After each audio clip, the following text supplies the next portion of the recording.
Anyway, we got more important things to think about, like whether or not we're going to keep this planet from being poisoned by us.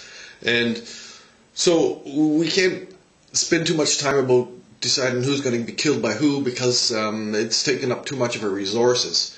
And this, I think we're going to swing right around to money, okay?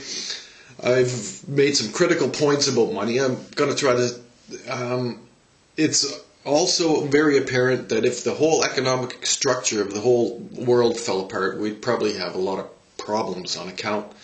There's 6.5 billion of us on this system right now of trading money for goods and whatnot. So the system itself isn't really so bad. It's not a bad concept to have a thing that says this is worth so much and I give you that for a donut, and then the donut seller, well, of course, he can buy some more dough, and then he can maybe even buy some carrots so he doesn't have to eat donuts all the time.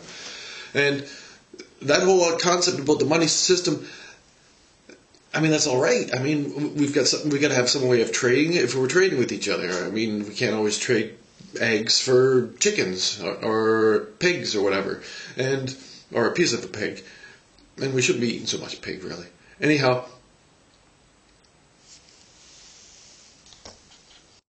Maybe the money system would improve if we started closing wallmarts and kmarts and all these concepts that came around in the 70s of these big chain-linked things like fast food restaurants where you get absolutely no food value. You have no connection to the person that creates the food. There's no connection. There's no connection anymore. We've lost our connection. These huge Walmarts and all these other things that are just as horrible as them, they've taken away our connection to the person that has the hardware store. You can't go into a hardware store and ask them anything because they don't know what you're talking about. Because it's all one huge thing. I've been into a Walmart one time. One time I was in a Walmart and I didn't want to go in there because I just could tell by the outside of it I didn't like the place. I didn't know much about the place, but I just knew from the look of the place that it was wrong. Probably just because it's so fucking huge and you just know it's sucking out all the business of everybody else. So it's like a monopoly. And when I went in there with a friend who was looking for a CD because we were on our way to traveling somewhere and had no music, I was nervous at the very first instant I was in there. The lights were horrible. The lights were like biting at you saying, this is hell or something like that. And then the sounds were everywhere horrible and the lights were even screaming that were so horrible. And I mean with real sound. And then we went in the music section. They said some kind of horrible music going on a loop. And I actually went over there and turned it way down and nobody even noticed because nobody was really awake. And then finally, after what seemed like 6 days, which was probably about 20 minutes, my friend decided a couple of CDs and bought them from this guy. And I mean, he was friendly, but you could see he had been beaten. He had been beaten into this job of being a clerk in a place that sold third world slave material and was destroying his community.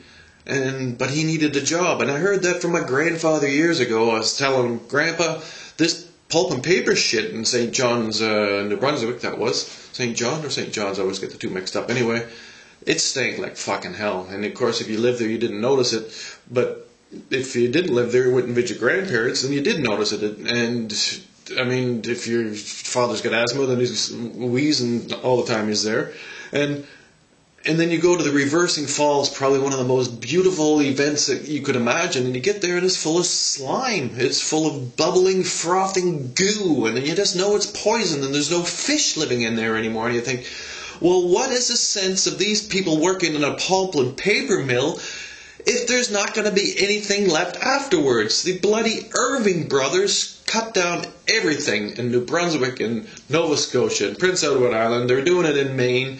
They're pumping poisonous shit everywhere. And people say, well, at least they're giving us jobs. But the jobs, they aren't going to help us if we've got nothing left. And we've come to that point now.